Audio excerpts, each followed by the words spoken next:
All right, welcome back. Week 9 here at Coach's office, the OWL Spotlight. Prima Mothership, right? Back to the mothership. We are. I feel more comfortable here. Yeah, that place you took me to was a dungeon. I apologize, but we should talk about something. If anyone out there, anyone that's watching this, the 2 or 3 people that are watching it, if you know how to work a green screen, we could use your help. Yeah, we got something happening in here. In that one corner. So right hopefully, maybe we get Joe Simon back. He's a kind of a guy that's loosely affiliated with the media. He could maybe work with green screens. I like it. Okay, our guest. You want to talk about our guest? Yeah, we got Coach Chris Canale, head coach of the Columbiana. What do you guys? Clippers. Clippers. Yeah. The Clippers. You knew it was the Clippers. You were trying to pretend like you didn't know. I knew. Okay. It's where my nephew. Talk about how long you guys have known each other. It's been a while, huh? I have known Chris Canale since I was about 5 years old. And you're how old now?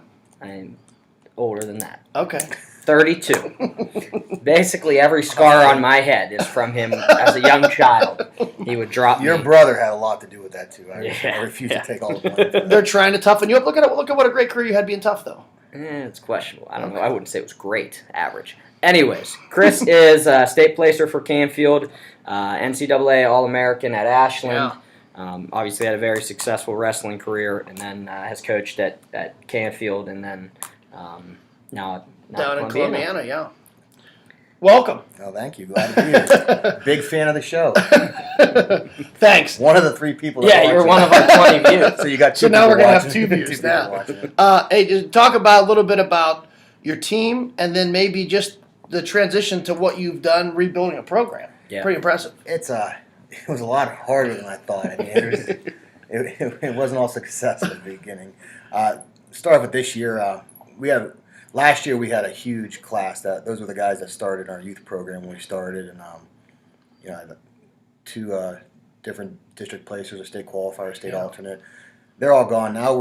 We still got some quality kids, but we're real young and got bit with the injury bug quite a bit this season. But they're holding it together, and like I said, it's a learning season here because I got 5 freshmen in the lineup right now. So I mean, it's definitely one of those years where you're building up, but got a tough 6-pounder, Brent Verden, Frank Rupert at 70, and Shane Moore, a.k.a. the Moose. Sorry Moose about man. that. I know. That was a typo on my fault. At 195 now. So, I mean, but... Dropped to 95. Yeah, he dropped. I like that. 220 is a bear at the Garfield Heights district. Wasn't 95 like that last year? It was 95. 95 and 220 have always been killers at our districts. I mean, you had last year at 95, you had a returning state champ not make it out. I mean, it was... Right. Wow. Yeah. That's where Lowlands, yeah. Was Gage Willis at that weight? Yeah, Gage and him met second round. And the loser of that was going to have to beat John Kelbley to go to state, was how it Who now wrestles at Cleveland State. Yeah. Wow. Yeah, that's something, huh? Yeah, but, like I said, young team, but it's been a learning for everybody that's starting this program. I mean, kids are buying in the program, and they're excited about it. It's a small school, so we don't really have that much to choose from. Not what I'm used to when I was at bigger schools, but they're still tough just the same. And yeah, you want to talk a little bit about just you live in a community. Talk about a guy like Brian Pearl. You know what I mean? What he's meant to help and you transition with all of his experience. Greatest help I've ever had. I mean, just he very successful. And I really didn't know about him too much. I didn't know too much about the Columbiana having a program in the past before. But when I moved there, I knew there were guys that tried to start it before, so I sat down with the then athletic director, the football coach, Bob Spate, and I said, I know people tried to start it before. I said, who's the right people I need to talk to? And Brian Pearl was at the first of that list, and I met with him, and just been a godsend. He retired this year. He's living a good life down in Carolina, golfing every day. Yeah. Horribly. He's not a good golfer, but he moved down there anyways. Yeah, he deserves some time on the course, though, doesn't he? Yeah, he's actually Coach Pearl is getting married in July. I saw that. Really? Yes. Oh, good for him. Good for him. Yeah. Wow. Where in Carolina is it? Do you know?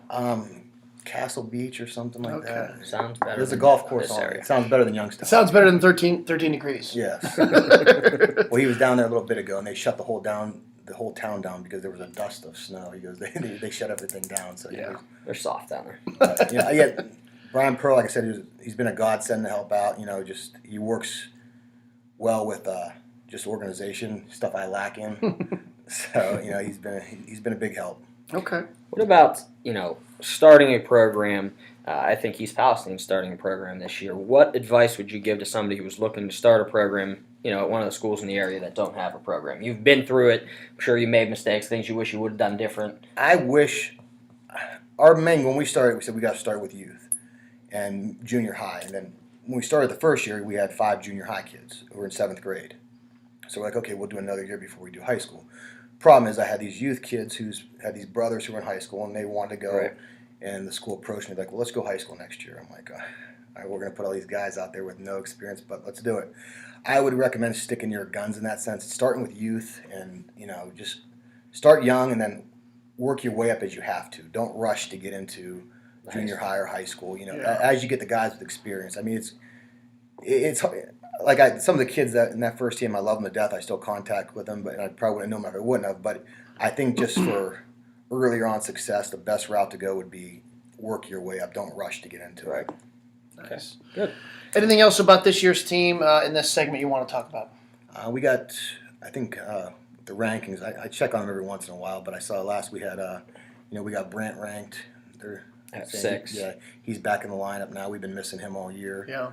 I think Frank and Shane. I think they got some outside chance, and I got some young guys. That I think they can make an immediate impact at district. So Good. One thing I think you've always been, when we even coach together, one thing I think you've always been good at is that month stretch before the postseason of getting guys better in that last month. Some people like to taper. Yeah. Some people like to back off at that time. I think so. One of your biggest strengths was always using every practice to get better. So you still got a month or so, and I know those guys will still make a jump. So that'll be exciting. And like right now, we don't really follow the whole tapering plan. I mean, I've never wrestled that way. I believe it works. I'm not talking down on anybody who does following the tapering program. I know John Bird's probably tearing something right now.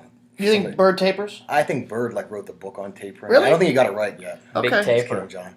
But right. yeah, John loves the tapering. That's all he talks about. Every time we talk about it. But, I mean, I believe in going shorter practices at the end of the year. I think in an hour, if they go hard enough, they can get as much done as they would in 2 hours. But it's up to them too. I tell my guys that if you can get it done in an hour, we'll be done in an hour, and that usually motivates them. Good. To get home, and it's a long season. It is. Yeah. It really is. All right, we'll be back. Rapid fire, right? Next segment, rapid fire. My favorite part.